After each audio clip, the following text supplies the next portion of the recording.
Hello everyone, welcome to my channel Indian mom in Canada. Neha, कैसे हैं आप सब? उम्मीद करती हूँ आप सब बहुत अच्छे होंगे। मैं भी बहुत अच्छी हूँ। तो जी, आज मैं आपके सामने जिस टॉपिक पर वीडियो लेकर आई हूँ, ये बहुत सारे क्वेश्चन मुझसे पूछे जाते हैं एंड इन क्वेश्चंस के आंसर देने के लिए मैंने सोचा मैं एक वीडियो ही बना देती हूँ। तो क्वेश्चन मोस्टली ये होते हैं कि क्या इंटरनेशनल स्टूडेंट्स 20 आवर्स से ज़्यादा काम कर सकते हैं? अगर कर सकते हैं तो कब से ये जो लॉ है या रूल है पास हुआ है, और जो इंडिया से आने वाले हैं जिन्होंने कब से अप्लाई किया था ताकि वो इस फैसिलिटी का, इस लॉ का फ़ायदा उठा सकें और फुल टाइम वर्क कर सकें। एंड एक क्वेश्चन ये भी होता है कि ये क्या सच्चाई है कि अब जो इंटरनेशनल स्टूडेंट्स हैं वो फुल टाइम वर्क कर सकते हैं या नहीं कर सकते? तो वन बाय वन मैं इन क्वेश्चंस के आंसर देती हूँ, क्योंकि जब भी कोई इंडिया से आता है तो उनके मन में बहुत सारे डाउट्स होते हैं एंड डिफरेंट डिफरेंट वीडियोस देखकर वो कंफ्यूज हो जाते हैं। समटाइम्स वो वीडियो ध्यान से नहीं देखते हैं, दैट्स वाई। सो प्लीज़ इस वीडियो को शुरू से लेकर एंड तक देखिएगा ताकि आपके सभी क्वेश्चंस के आंसर आपको मिल जाएं। एंड यस, अगर आपको फिर भी कोई क्वेश्चन हो, कोई क्यूरी हो, तो आप कमेंट बॉक्स में मुझसे पूछ सकते हैं। डेफिनेटली मैं आपके क्वेश्चन का आंसर दूंगी। एंड इस वीडियो को ज़्यादा से ज़्यादा शेयर कीजिएगा ताकि आपकी फैमिली, फ्रेंड्स, रिलेटिव्स जिनको भी इन क्वेश्चंस के आंसर चाहिए तो उनको इनके आंसर मिल जाएं। एंड अगर आपको ये वीडियो थोड़ा सा भी अच्छा लगे ना, तो please do like, share and subscribe my channel. तो चलिए अभी बातें ख़त्म करके इस वीडियो को शुरू करते। तो हाँ जी, आज से 3 मंथ्स पहले तक ये रूल था कि जो भी इंटरनेशनल स्टूडेंट्स हैं वो 20 आवर्स से ज़्यादा काम नहीं कर सकते हैं।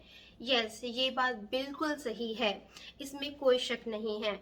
अगर कोई करता था तो वो इलीगल माना जाता था, और इस केस में बहुत से बच्चे, बहुत से इंटरनेशनल स्टूडेंट्स जो पकड़े गए थे और उनको वापस इंडिया भेज दिया गया था, बिकॉज़ ये इलीगल है एंड कनाडा में कोई भी फ्रॉड नहीं चलता। तो अब आप पूछेंगे कि अब जो सुनने में आया है कि इंटरनेशनल स्टूडेंट्स हैं जो वो फुल टाइम वर्क कर सकते हैं, तो वो कब से लागू हुआ है? तो देखिए, नवंबर 15 2022 से ये लॉ पास हो गया था। मैं एक बार फिर बता रही हूँ, नवंबर 15 2022 से ये लॉ पास हो गया था कि कोई भी स्टूडेंट, इंटरनेशनल स्टूडेंट जो यहाँ पर है, वो फुल टाइम वर्क कर सकता है। ये तो हो गई पहली कंडीशन।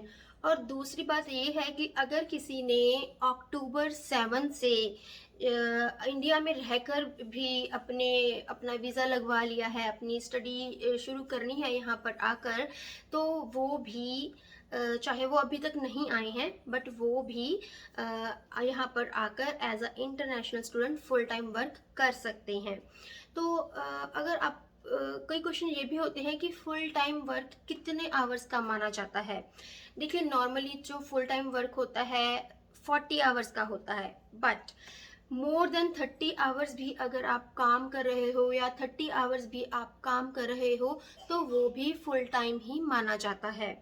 एंड जो इंटरनेशनल स्टूडेंट्स होते हैं, पहले क्या होता था, वो फुल टाइम वर्क क्यों नहीं कर सकते थे? क्योंकि ये माना जाता था कि अगर वो इतना काम करेंगे तो वो अपनी स्टडी कब करेंगे, राइट? क्योंकि एज अ स्टडी परमिट वो यहाँ पर आती हैं, तो उनका मेन फोकस स्टडी ही होना चाहिए। बट अभी जो ये लॉ पास हुआ है कि जो इंटरनेशनल स्टूडेंट्स हैं वो फुल टाइम वर्क कर सकते हैं, वो कनाडा की सरकार ने एम्प्लॉयमेंट को बढ़ाने के लिए किया है, बिकॉज़ कनाडा में बहुत सारी एम्प्लॉयमेंट की ज़रूरत है। इसको सोच विचार करके ही इस चीज़ को पास किया गया है, इस लॉ को पास किया गया है। बट देखिए, अब बहुत से स्टूडेंट्स जो नए होते हैं उनको नहीं पता होता, तो वो पूछते हैं कि क्या हमें करना चाहिए या नहीं करना चाहिए, या फिर पार्ट टाइम वर्क ही सफिशेंट है, लाइक 20 आवर्स, 25 आवर्स। सो या ये बहुत ही इम्पॉर्टेंट टॉपिक है, इसको डिस्कस करना बहुत ज़रूरी है। देखिए, अगर आप इंडिया से कोई बहुत अच्छा कोर्स लेकर यहाँ पर आ रहे हो एंड आपका वो कोर्स बहुत डिफ़िकल्ट है, तो मैं आप सभी को सजेशन देना चाहती हूँ कि आप अपने कोर्स पर ही फोकस कीजिए, अपनी स्किल्स को बढ़ाइए उस कोर्स के रिगार्डिंग, क्योंकि जब आप आते हो तो आपको इतना अच्छी पे नहीं मिलती है, आपको मिनिमम वेजेस ही मिलते हैं एंड वो मिनिमम वेजेस के चक्कर में आप अपने आने वाले फ्यूचर को लाइक अपना जो कोर्स लेकर चले हो उसकी जो आपको बेनिफिट मिलने वाले हैं, उसकी जो डॉलर्स मिलने वाले हैं वो बहुत ज़्यादा होंगे। तो आप थोड़े टाइम के लिए अपना डॉलर्स कमाने के चक्कर में अपना फ्यूचर बर्बाद ना करें। कहने का भाव ये है कि अपनी पढ़ाई पर ही ज़्यादा फोकस किया जाए, बिकॉज़ आप सोचिए जब आप यहाँ पर आते हो तो जैसे मैंने आपको कल की वीडियो में ही बताया था, तो each and everything you guys have to handle by yourself. अपना खाना, अपना घर का रेंट, ये वो लाइक बहुत सारी चीज़ें। अगर आप बीमार हो रहे हो, आपको ग्रॉसरी करने जाना है, आपको कुछ भी करना है तो खुद से हैंडल करना होगा। तो उन चीज़ों के बीच में आपको स्टडी भी करनी है, राइट, आपको वर्क भी करना है। तो वर्क का प्रेशर उतना ही लीजिए जितना आप बियर कर सकते हैं। ये तो हो गया एक पहलू, बट हाँ अच्छा इस केस में भी है कि जिन बच्चों में बहुत ज़्यादा कैपेसिटी है काम करने की, क्योंकि हर किसी की कैपेसिटी, उनकी body, mental health and physique के अकॉर्डिंग डिफरेंट डिफरेंट होती है, राइट। तो उन लोगों के लिए अच्छा है जो काम कर सकते हैं। तो मैं फिर भी आपको बोलूँगी कि आप अगर 30 आवर्स भी काम कर रहे हैं वो फुल टाइम ही माना जाता है and that is more than sufficient. आप इतना पैसा कमा लोगे उससे, इतने डॉलर्स मीन्स टू से कि आप अपना रेंट भी निकाल लोगे, अपनी पढ़ाई के लिए जो नेक्स्ट कोर्सेज के लिए आपको फ़ीस देनी होती है वो भी आप कर सकते हो इजीली, आपको अपने पेरेंट्स से नहीं लेने पड़ेंगे। एंड हाँ, अगर आप बहुत नीडी हो और आपकी हेल्थ अलाउ कर रही है तो आप मोर देन 30 आवर्स काम कर सकते हैं। उसके लिए गवर्नमेंट ने कोई भी बाउंडेशन नहीं रखी है, इवन आप मोर देन 40 आवर्स भी कर सकते हो। ये उनके लिए है जो बहुत छोटे छोटे कोर्सेज लेकर आते हैं, जैसे 8-9 मंथ्स के, और वो कोर्सेज बहुत ईजी होते हैं। किसी किसी का मेन मोटिव पीआर लेना ही होता है तो वो उस तरह के कोर्सेज लेकर आते हैं। तो यस, वो कर सकते हैं, बट फिर भी अपनी सेहत का ध्यान पहले रखिए, क्योंकि आपको यहाँ पर अपने मम्मी पापा भी आप खुद ही होते हो, आपके बड़े भाई बहन, आपको सभी समझाने वाले जो आपको इंडिया में बोलते हैं कि पढ़ लो, ये ना करो, वो ना करो। तो आपको खुद ही अपना मेंटल लेवल इस तरह से बनाना पड़ता है कि मैं बीमार ना हूँ या मैं अपनी खाने पीने का ध्यान रखूँ, क्योंकि जब तक आपकी सेहत अच्छी है तो सभी आपके फ्रेंड्स आपके साथ होंगे एंड आप अच्छा काम कर सकोगे, आप अपनी पढ़ाई पर फोकस करोगे। तो health is wealth, this is the truth.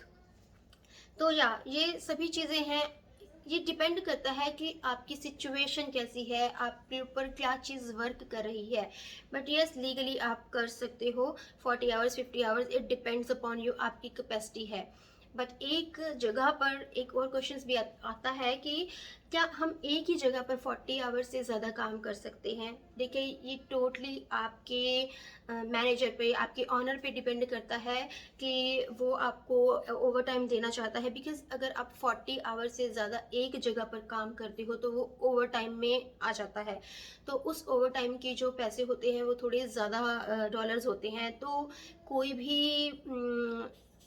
Honour या मैनेजर नहीं देना चाहेगा, बट या समटाइम्स इन केसेस उनको देने भी पड़ जाते हैं अगर उनको कोई एम्प्लॉय नहीं मिलता।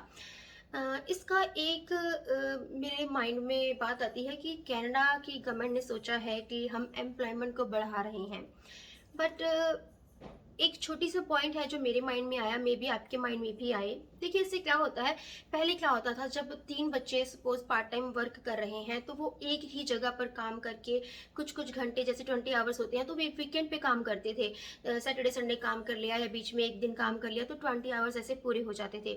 इससे वो बहुत सारे लोगों को काम मिल जाता था, स्टूडेंट्स को भी या किसी और को भी।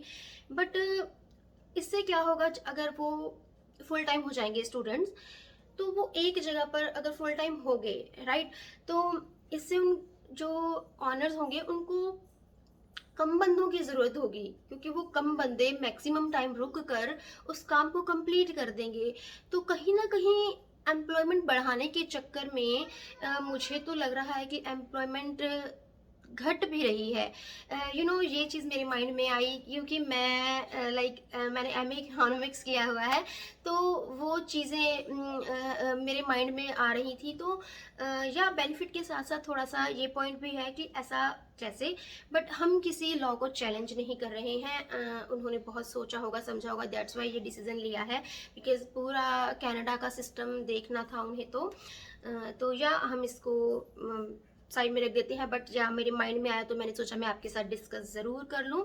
तो चलिए जी, ये मैंने पॉइंट्स आपके सामने रख दिए हैं, कब से क्या लागू हुआ था और कब से आप यहाँ पर आकर फुल टाइम वर्क कर सकते हो, कैसे कैसे कर सकते हो, सब आप पर ही डिपेंड करता है, but yes you guys can do it now. तो चलिए जी, अब इस वीडियो को मैं अब यहीं पे एंड करती हूँ। वंस अगेन, वीडियो अच्छी लगी तो please do like, share and subscribe my channel, and see you in the next video. Till then bye, stay happy and healthy, and yes, thanks for watching.